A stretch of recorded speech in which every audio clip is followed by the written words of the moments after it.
자, 조선 전기와 중기라 표현했는데, 뭐 조선시대에서 허준 선생 이전까지 동의보감까지 한번 쭉 전체적인 내용을 이야기하는데, 태양의 집성방, 의사소독관, 동의보감, 어떻게 보면 뭐 많이 순서가 좀 뒤죽박죽 섞여 있지만은 이 세 가지를 짧은 시간 동안에 한번 같이 이야기해 보는 걸로 해서 거의 뭐 먼저 번 했던 거와 요번에 했던 2시간짜리를 그냥 한 번에 묶어서 수업을 하는 것이죠. 이 세 가지 정책이 파업이 어떤 이루고자 했던 목적이 무엇일까? 혜택을 준 대상은 누구일까? 어, 동의보감이나 향일십선망이 구성, 활용 방식에 어떤 차이가 있었나 하는 내용들을 이야기해 주시고, 그 다음에 조선의 의학정책은 단순히 병을 고치를 넘어 어떤 사회적 기능을 수행하였는데 어떤 것으로 어떻게 수행하였나 한번 좀 이야기를 해주시면 좋고, 이런 전통의학이 오늘날 공공의료나 지역보건에서 활용될 수 있는 사례를 한번 생각해서 이야기해보자 라고까지 한 것이고, 다 안 해도 되고 하고 할 수 있는 거, 자신 있는 거, 요 부분에 대해서 발표해 주시면 될 것 같아요. 누가 좀 이야기하시고 거기에 대한 질의응답 하도록 할게요. 발표 좀 누가 해주시죠. 나와서 한번 해주세요. 네, 이쪽 쪽에서 한 명 나오시죠. 빨리 나와요. 예. 그냥 같이 논의했던 거 하면 되니까요. 그죠? 부담 없이 한번 해주세요. 예. 마이크 잡고. 어?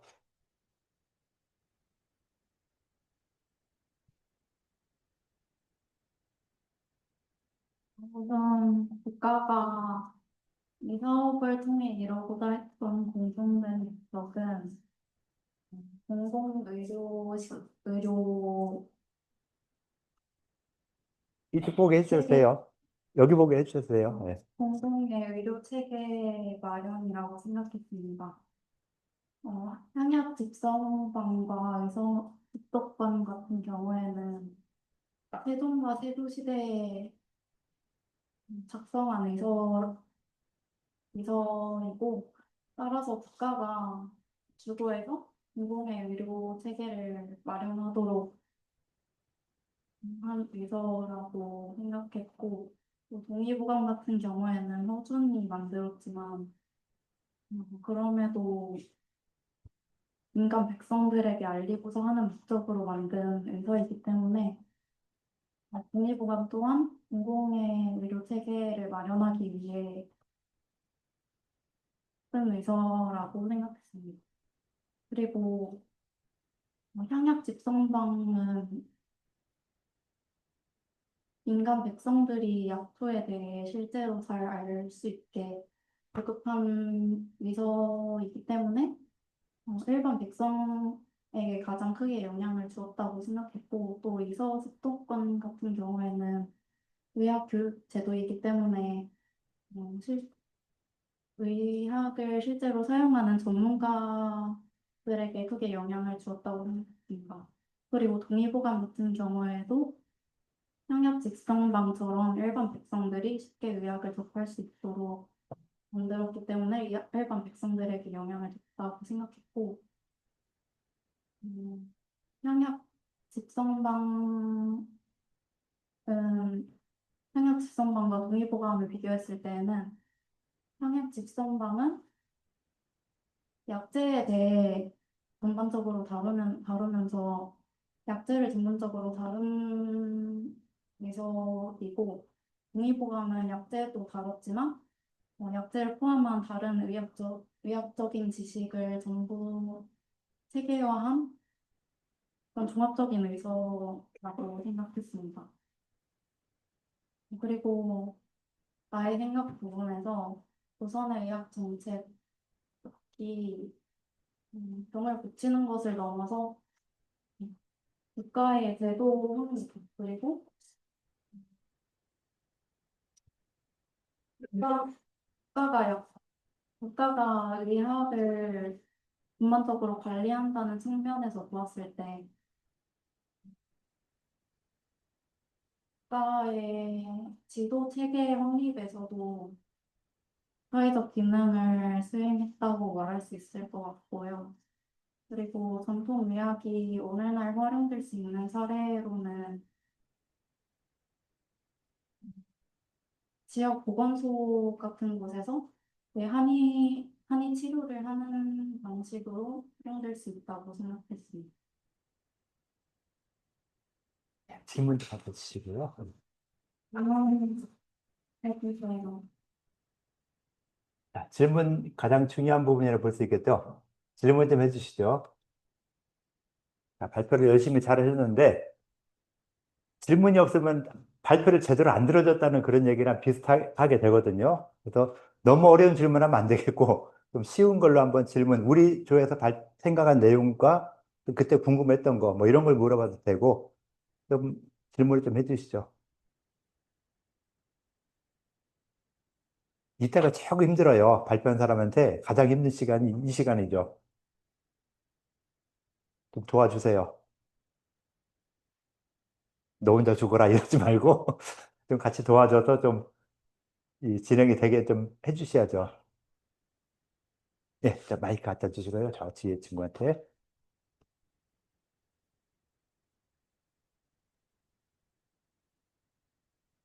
네, 지역 보건소에서 한의 치료를 제공한다고 약간 이렇게 러프하게 얘기해 주셨는데 어떤 식의 한의 치료를 제공하면 그러니까 뭐 특정 질병이라든지 뭐 어떤 치료를 제공하는 게 좋을지 그런 부분에 대해서도 구체적 있으시면 말씀해 주셔도 좋을 것 같습니다.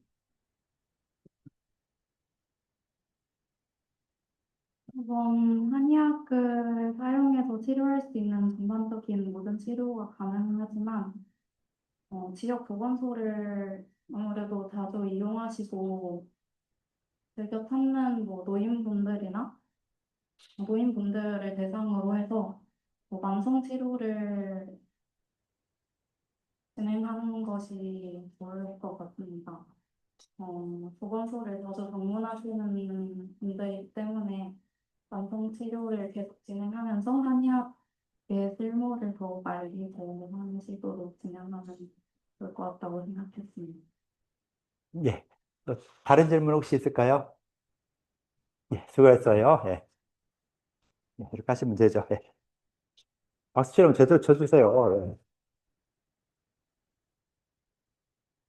자, 전통의학이 공공의료, 지역보건에 활용될 수 있는 사례 해가지고서는 저 공중보건이 같은 이런 사례를 들어줬죠.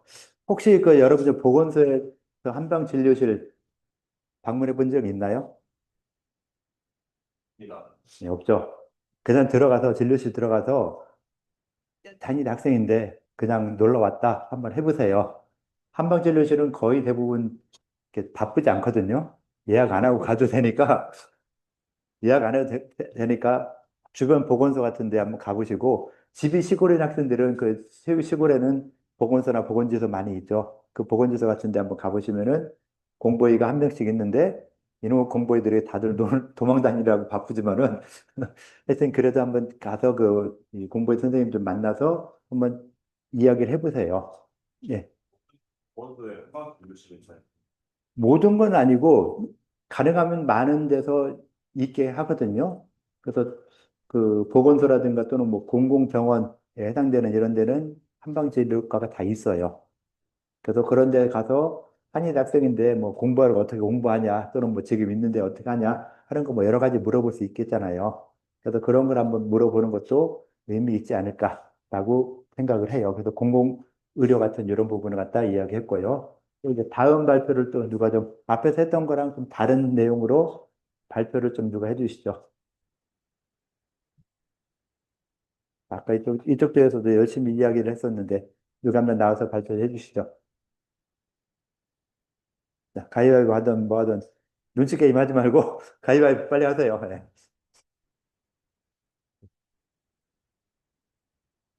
자, 잘 들어주세요. 예. 네, 저희 조는 이 나의 생각에 있는 첫 번째 문항, 그 조선의 의학 정책이 어떤 사회적 기능을 가졌는가에 대해서 좀 초점을 두고 그 의견을 나눠봤습니다. 첫 번째로 말씀드리자면 어떤 국가의 통치적인 정당성을 부여하는 기능을 하게 되는데 좀 풀어서 설명드리자면 조선시대 같은 경우에는 유교 사상에 따라서 백성이 아프거나 뭔가 재난이 발생하면 좀 왕탓을 하는 경향이 있었습니다. 근데 이런 향약 집성관, 의서 습독관, 동의보감 이런 의서들을 편찬하고 이제 백성들의 어떤 복지 수준과 건강의 수준을 높이면 이제 민심을 얻게 되고 어떤 도덕 정치의 실현 측면에서 그런 목적을 달성할 수 있었습니다. 그리고 두 번째로는 그 첫 번째와 좀 연결되는 부분인데 백성들의 이제 전체적인 건강 수준이 올라가게 되면 조선은 농경 사회이기 때문에 그 경제적인 기반이 그 백성들로부터 나온다고 할 수 있습니다. 따라서 백성들의 전체적인 건강복지 수준이 올라감으로써 사회적 경제적인 기반이 좀 탄탄하게 되는 그런 역할을 하게 됐다고 볼 수 있습니다. 그리고 세 번째로는 조금 이제 평등 측면에서 생각해 보자면, 건강의 어떤 의료 서비스의 격차를 좀 줄인 측면이 있는데요. 의서 중에서 이제 향약 집성방 같은 경우에는 그냥 간단하게 뭐 집 근처에서 있는 뭐 약초나 이런 걸 캐먹을 수 있게 좀 대중성 있게 편찬한 의서기 때문에 백성들에게 접근성이 뛰어난 측면이 있었습니다.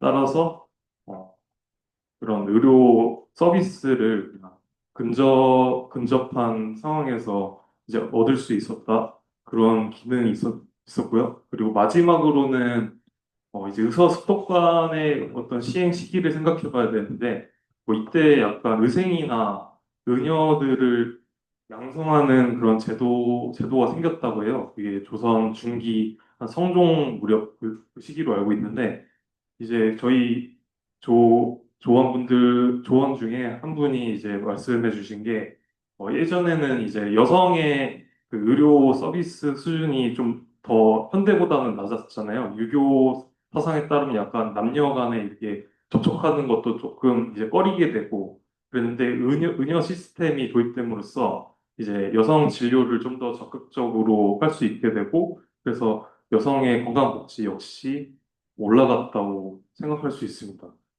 이상으로 저희 조가 생각해 본 점들을 조금 차례대로 나열해 봤습니다. 감사합니다. 질문 좀 네, 받을게요. 질문 받겠습니다. 질문 좀 해주시죠. 네. 김영남 마이크 주시고요.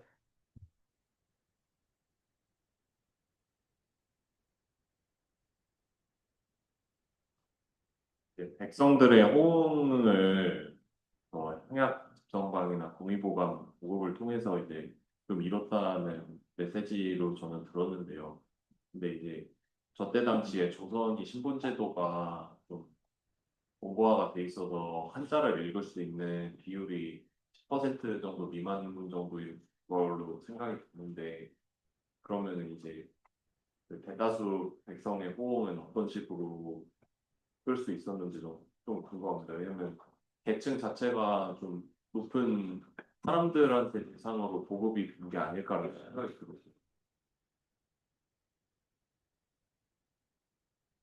정확하지 않지만 이제 제 생각을 말씀드리자면 이제 과거에도 그랬고 요즘에도 그랬고 동네에 꼭 이제 약간 지식인 역할, 좋게 말하면 지식인 역할, 그리고 나쁘게 말하면은 약간 이야기꾼 같은 사람들이 한 명씩 꼭 있기 마련인데요. 그 어, 뭐 신분 사이에 따라서 이제 한자나 뭐 이런 문자 보급률이 다른 건 사실이나 그래도 그 사람이 지식을 가지고 있는 사람이 뭐 책을 읽고 나서 동네에서 그냥 구두로 알려주는 경우도 많다고 생각이 되거든요. 그래서 사실 김영남하고도 약간 동기들이 뭐 물어보면 친절하게 이렇게 알려주고 막 이건 이거다 저거는 틀리다 이렇게 말씀 많이 해주시잖아요. 그런 역할을 하는 그냥 평범한 사람들이 뭐 조선시대도 마찬가지로 많지 않았을까. 그래서 뭐 근처에 동네 주민 뭐 누구 아프다 그러면 일단 달려갔겠죠. 그래서 물어보면은 아 이거 먹어봐라 저 뭐래 이거 하약 집성상에서 본 거다 이렇게 말해주지 않았을까요? 네, 답변이 있는데 예, 또 다른 질문. 다른 질문 있겠습니다. 예, 수고했어요. 예.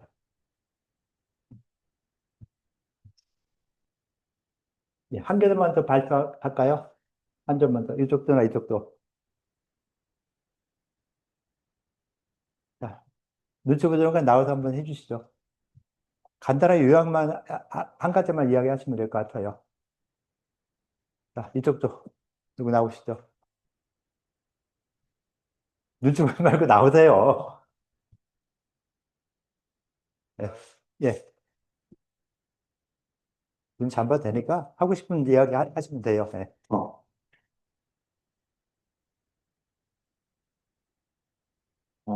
저희 조도 비교 분석 1번이랑 나의 생각 1번을 종합해서 그 조선시대에 했던 정책들이 어떤 기능을 수행했는지에 대해서 토론을 했습니다. 그 두 가지 의견이 나왔는데요. 첫 번째는 왕권을 강화하기 위함이었다. 그러니까 궁극적으로 국력을 강화하고 왕의 지위를 강화하는 것이 목적이었다가 첫 번째였고, 두 번째는 성들을 위해서, 그러니까 애민 정신을 기반으로 해서 이제 백성들을 치료하는 것을 목적으로 좀 더 삶을 좀 더 윤택하게 하는 것이 목적이었다로 나뉘었습니다. 첫 번째로 왕권을 강화한다는 의견에서는 다시 말하면 국력을 강화하는 것과 같은 맥락인데 어, 이제 한 조원이 조사를 했을 때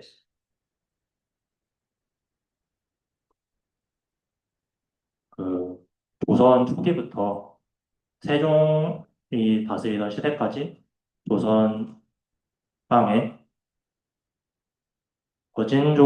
여진족이라는 민족이 살고 있었는데 조선과 여진족이 계속 그 전투를 하고 있는 상황이었습니다. 그 세종대왕은 이 여진족을 몰아낼 의무가 있었고, 그래서 그를 위한 발판으로 하약 집성과 의소수도관을 마련했다는 의견이 하나 있었습니다.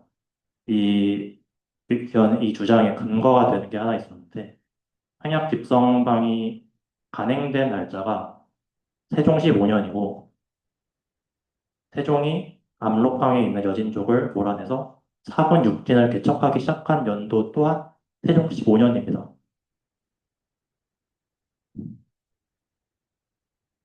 이를 통해 추측할 수 있는 것이 먼저 의료 시스템을 마련해서 군대의 치료 기반을 마련하고 이를 통해 군대의 국방력을 올려서 여진족을 몰아냈다라는 주장이 하나 있었습니다. 그리고 다른 의견으로는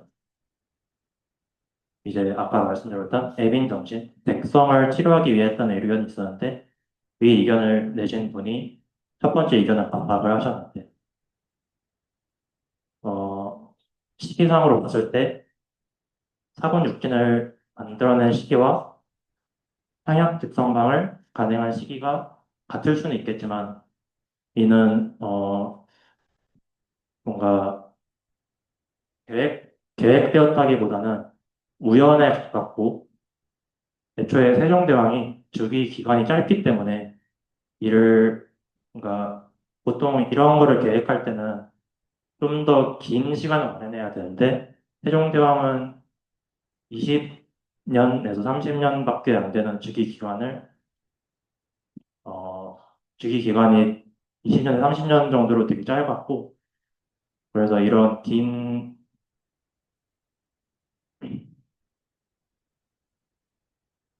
그래서 좀 관계성이 떨어진다. 그러니까 치료는 치료대로 따로 하신 거고 정벌은 정벌대로 따로 하신 거다. 이 둘에 대한 관계성이 좀 떨어지는 것으로 보이고 오히려 그거보다는 의료인들을 많이 양성을 해서 백성들을 치료하는 것이 목적이었다라는 것이 하나의 의견이었습니다. 사실 저희가 토론한 건 여기까지고 결국에 어떤 쪽이 맞는지 결론은 잘 나지 않았는데 혹시 이거에 대해서 의견이 있으시면 의견을 받아보도록 하겠습니다. 예, 질문이나 뭐 의견을 좀 이야기해 주시죠.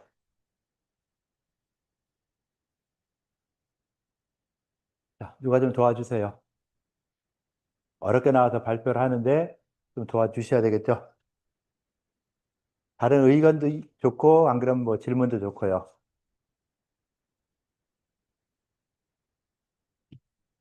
질문 좀 해줘요. 질문 좀 해줘요. 예, 마이크 주시고요. 예. 네, 제가 들으면서 조금 찾아보니까 최종이 우리나라 사람의 질병을 치료하는 데에는 우리 풍토에 적합한 약재가 필요하다라고 해서 의도성을 굉장히 강조했다고 해서 이 의학재민 정신이 배경이 아니었을까 저는 이렇게 생각합니다.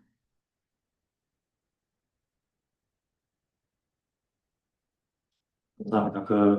사실 여진족에 관한 의견을 낸 게 저인데, 그 근거가 하나 더, 제가 개인적으로 생각하는 근거 중에 하나가 향약 집성방이 중국 약재가 아닌 향약을 우리나라 약재인 향약을 사용에 관한 내용이 주였다였는데, 이것 또한 뭔가 수입하는 것보다는 우리나라에 있는 약재를 쓰는 게 좀 더 보급이 빠르고 빠른 약재를 만들 수 있기 때문에 전투에 좀 더 도움이 되지 않았을까라는 게 제 생각이었습니다.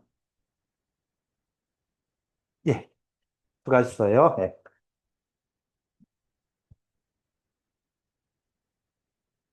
뭐, 이 세 가지 공통된 목적, 뭐, 다들 국가에서 하는 사업이었죠. 국가 주관으로 하는 이런 일이었는데, 국가 주관으로 했다는 것 자체도, 그러니까 의학이라든가 이 모든 문물 발전이 국가에서 시행하는 것 자체가 좀 나름대로 크게 발전할 수 있는 이런 기회가 되겠죠. 개인이 하면은 나름대로 좀 한계가 있는데 그 한계를 좀 뛰어넘게 할 수 있는 것이고 그 향약 집성방 이전에 의방주치라는 책도 같이 지었죠.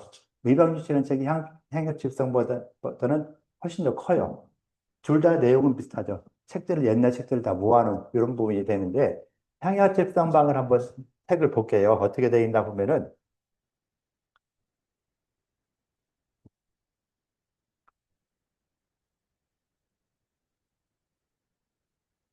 우리 그 인터넷에서 한의학 고전 TV라고 그냥 여기서 치면 한의학 고전 TV라는 게 나오거든요. 그 한의학 고전 TV에 찾으면은 이제 향약 집성방이라는 게 있어요. 이 향약 집성방도 보면은 이렇게 다양하게 되어 있죠. 풍문, 그다음 상한문 쭉 해서 이런 식으로 여러 가지 질병들에 대해서 이게 분류가 되어 있어요. 그래서 향약 집성방 하면 보통 생각나는 게 뭐예요? 향약 집성방이니까 본초석했다. 약물에 대한 처석이겠다라고 생각을 할 수 있는데 내용을 보니까 그게 아니라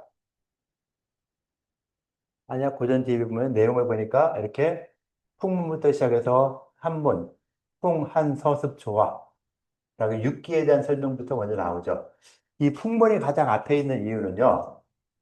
이 시대만 해도 솔직히 우리 1980년대 이때만 하더라도 굉장히 심각한 질병, 증상 하면은 거의 많은 부분을 차지하는 게 중풍이었어요. 그래서 의사들을 기록할 때 보면은 중풍을 가장 먼저 앞서서 기록하는 의사도 생각보다 많아요. 그러면서 6기 중에서 풍한서습조화, 6기를 다 했을 때 풍한섭조화를 해서 6기에서 병이 생기는 이 부분 순서대로 하면서 가장 위험한 증상 중 하나인 중풍을 가장 앞에 설명을 하죠. 그래서 최고 강조하는 내 책에서 가장 강조하는 것이 중풍병이다. 중풍병에 대해서 이렇게 해야 된다라고 하는 식으로 해서 했는데 그것이 풍한서습조화라는 이런 순서로 또 이야기를 하는 이런 것과도 연관이 되죠. 풍문이란 부분을 한번 들어가 보면은 풍문에서 자,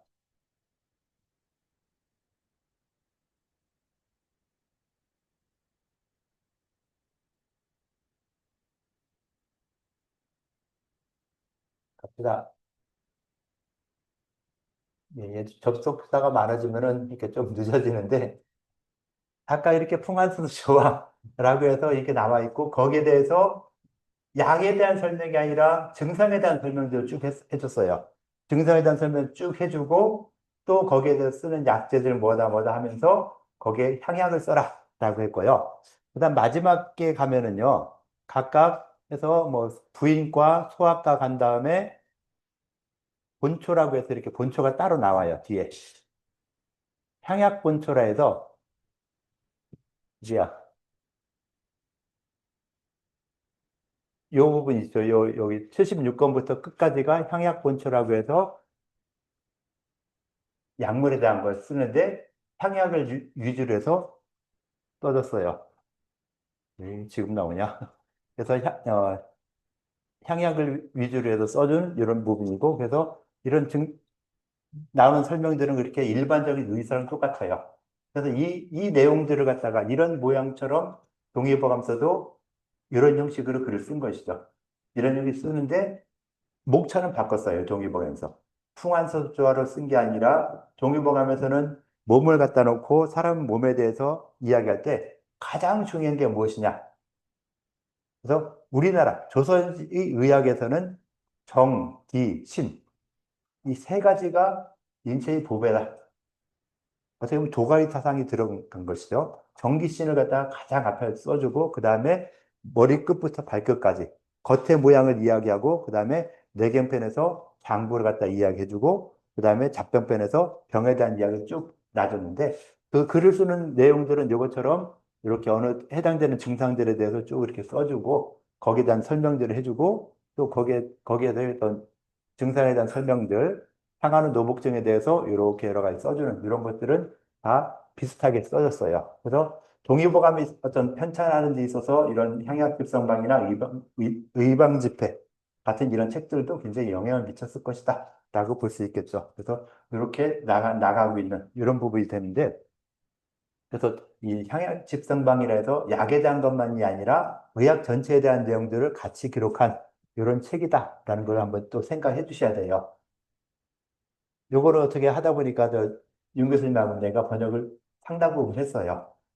상당 부분 하고 그다음 약재 부분은 한약연구원에 계셨던 뭐 임재석 원장님이 또 하셨고 해서 번역을 이렇게 번역서도 이렇게 나와 있고 하거든요. 그래서 그런 건 보실 수 있고 그다음 동의보감이라는 책도 이렇게 나와서 정기신 이 부분이 가장 앞서서 나와 있고 그 정에 대해서도 또 들어가면은 또 어떤 이야기들이 또 나오겠죠. 정의 신분이다, 정의 지부다, 오장 계유정이다. 라고 해서 정에 관련되는 부분을 쭉 앞에서 이야기해주고 있죠. 그래서 여러분들이 한약 고전 DB라고 검색하신 다음에 내용 들어가시면은 그 안드로이드 구글이나 그 아이폰 이런 데 다 앱이 있어요.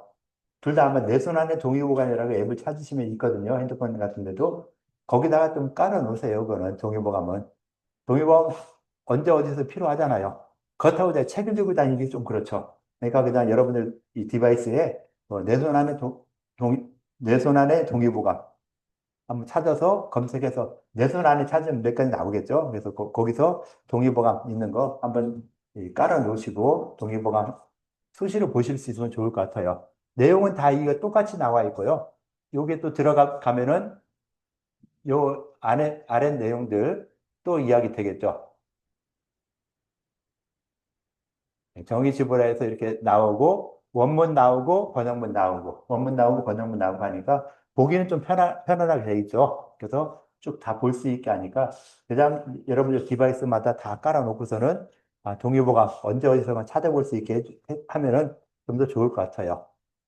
동의보감 특징은 끝에다가 어디서 인용했다 하는 이 인용문이 꼭 있다는 거. 굉장히 의미 있는 일이죠. 요즘에는 기본적인 일이지만은 옛날엔 네 것도 내 거, 내 것도 내 거. 그래서 우리 스승의 책을 한 반 정도를 내 책에다 갖다 놓고서는 내가 했다고 써내요. 또는 뭐 저쪽에서 좋은 뭐 있다 하면은 저 사람 거 그냥 가져와서 내가 조금만 바꿔가지고 써서 넣고 하는 이런 게 비일비재했어요. 근데 요즘에는 그렇게 따라 난리 나죠. 당장 저작권에 걸리고 뭐하고 특히 그런 사람이 뭐 이렇게 장관이나 뭐라 된다면은 거기 신상 다 털리고 하죠. 근데 옛날엔 그런 게 없었는데 이 시대에 벌써 그렇게 나름대로 이렇게 인용을 해줬다는 거, 어디 근거에서 인용했다는 거, 그런 것도 굉장히 의미 있고, 아까도 이야기했듯이 양생서에 이렇게 써 있다는데 이 양생서에 써 있는 이 내용이 똑같이 쓴 건 아니다. 동의보감에서 허준 선생이 보면서 수정할 수 있는 건 수정을 해서 기록했다. 내가 쓰고 싶은 글로 약간 수정해서 썼다는 것도 굉장히 의미 있는 이런 부분이 된다라고 볼 수 있겠죠. 그래서 향야집성방이나 동의보감 같은 내용들도 뭐 거의 이렇게 유사하게 돼 있으면서 동의보감에서 본초 부분을 보면은 또 향야집성방에서 썼던 것처럼 우리 그 당시 언해본 우리가 쓰는 글자 이런 걸로 이렇게 옛날 고문이죠. 1500년대, 1600년 초반에 고문을 그대로 써줘서 이 동의보감도 이 국문학을 연구하는, 국어 고문을 연구하는 사람들이 또 그걸 또 많이 보기도 해요. 특히 약재 부분에서 한글로 써 있으니까 그걸 보기도 하고, 다른 데서 이렇게 향양명으로 써는 것이 별로 없죠. 그냥 언해본 아니면은 이렇게 없는데, 여기는 이렇게 원본에다가도 이렇게 그러니까 이 한글을 갖다 써놨다는 것이 의미가 있는 그런 부분이 되고, 많은 사람들에게 의미를 준다 이야기했을 때 필요한 것 중에 하나가 저거였죠. 그 언어본 책들이 또 많이 나왔어요. 언어본이. 그래서 한자를 읽지 못하는 사람들도 언어본이라는 책을 보면서 거기서 해결할 수 있는 이런 것들이 상당히 많이 나와 있기 때문에 꼭 한자를 몰라도 공부할 수 있게 하는 이런 부분들이 많이 나왔죠. 허준 선생님도 보면은 언어본 책들이 굉장히 많이 책을 많이 쓰셨어요. 언어로. 그래서 그런 것들 한번 보시면은 또 도움이 될 것 같고 해서 조선시대 전기, 중기 의학에 대해서 이렇게 간단하게 여러분들이 또 생각들을 갖다가 이렇게 발표하는 걸로 해서 수업 마치도록 할게요. 자, 오늘 수업 여기까지 하면 되겠죠? 네, 수업 여기까지 할게요. 네.